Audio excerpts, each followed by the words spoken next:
Les damos la cordial bienvenida a este espacio de reflexión.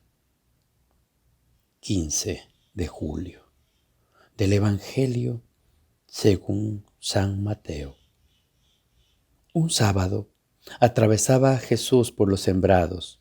Los discípulos que iban con él tenían hambre y se pusieron a arrancar espigas y a comerse los granos.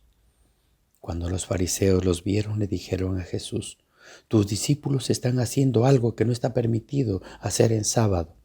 Él les contestó: ¿No han leído ustedes lo que hizo David una vez que sintieron hambre él y sus compañeros? No recuerdan cómo entraron en la casa de Dios y comieron los panes sagrados, de los cuales ni él ni sus compañeros podían comer, sino tan solo los sacerdotes. Tampoco han leído en la ley que los sacerdotes violan el sábado porque ofician en el templo y no por eso cometen pecado. Yo les digo que aquí hay alguien más grande que él en el templo. Si ustedes comprendieran el sentido de las palabras misericordia quiero y no sacrificios, no condenarían a quienes no tienen ninguna culpa. Por lo demás, el Hijo del Hombre también es dueño del sábado. Palabra del Señor. Gloria a ti, Señor Jesús. Los tres evangelistas sinópticos refieren el pasaje de la espiga arrancadas en sábado por los discípulos de Jesús. Pero parece ser Mateo, cuyo evangelio leemos hoy, el que presenta la versión más primitiva del incidente, pues escribe para los judíos sobre una cuestión judía. La controversia se entabla entre judíos y fariseos, que les dice: «Mira, tus discípulos están haciendo algo que no está permitido hacer en sábado, arrancar espigas».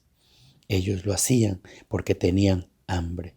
Entonces Jesús los defiende a los suyos, basándose en dos ejemplos, en una reflexión sobre la misericordia y en su propia autoridad. Apela en primer lugar al templo de David como algo que tiene aplicación a cualquier ley, y no solo el sábado.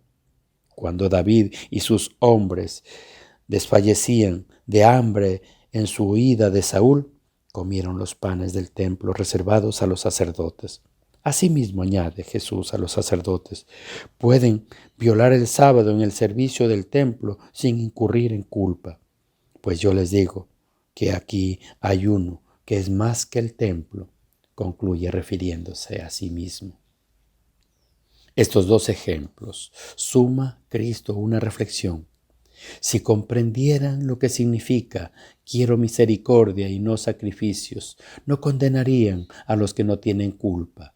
Es un ataque a los inmisericordes fariseos. La misericordia de Dios ofertando la salvación a todos no se casa con la tiranía del ritualismo sabático, tal como lo proponían los letrados y fariseos. El tercer argumento de Cristo para defender la conducta de sus discípulos lo remite a su propia autoridad de la que ellos dependen y participan. El Hijo del Hombre, título mesiánico referido a Jesús, es el Señor del sábado. Esta afirmación del rabí de Nazaret, junto con la anterior respecto a sus preeminencias sobre el templo, debido de sonar de los fariseos como una blasfemia insoportable. Sin embargo, son consecuencias obvias de la función mesiánica de Jesús, a quien Mateo presentó como un nuevo Moisés legislador en el discurso del monte. Su mesianidad le autoriza a cuestionar y a reforzar instituciones como el sábado y el templo, cuando ya no responden a las intenciones del legislador y dejan de servir a la grandeza y dignidad del hombre.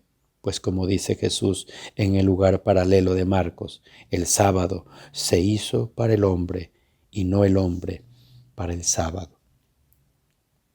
Jesús no niega la validez de un día consagrado al Señor mediante el culto y el descanso. Es el tercer mandamiento del Decálogo, pero el domingo cristiano que celebra la resurrección de Jesús vino a planificar el sábado judío, liberándolo del formulismo estéril, de la minucia casuística. en su controversia con los fariseos sobre la observancia sabática, lo mismo que en su respuesta a las samaritanas sobre el lugar del culto. Cristo se pronuncia por la adoración en el espíritu y en verdad, es decir, por la religión purificada del ritualismo muerto, por el culto vivo y nacido desde la fe. La teología protestante radical patrocinó una fe sin religión, ni religiosidad exterior alguna, como en los templos y cultos, porque la religión, dice, es un producto humano y la fe, en cambio, es obra de Dios, interpretación tendenciosa de la adoración del Espíritu y en verdad. La fe no queda en una experiencia meramente intimista y sin proyección exterior y comunitaria.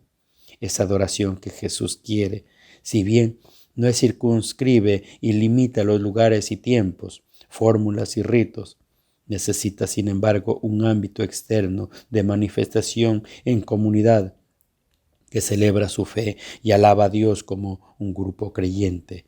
Es lo que hacemos en la liturgia dominical y diaria. Esto es algo connatural a nuestra común vocación en Cristo para formar un pueblo que confiere a Dios en verdad y le sirva santamente.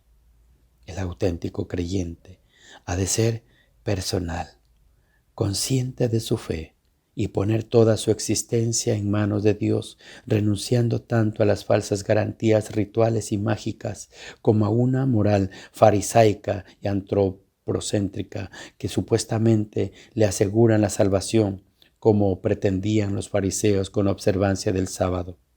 Cristo Jesús es nuestro modelo, el gran adorador del Padre en espíritu y en verdad. Como Él, hemos de transversar el culto a la vida y llevar la vida al culto, asumiendo la dimensión religiosa de nuestra existencia personal, familiar, laboral y cívica, aún manteniendo su carácter secular y autónomo.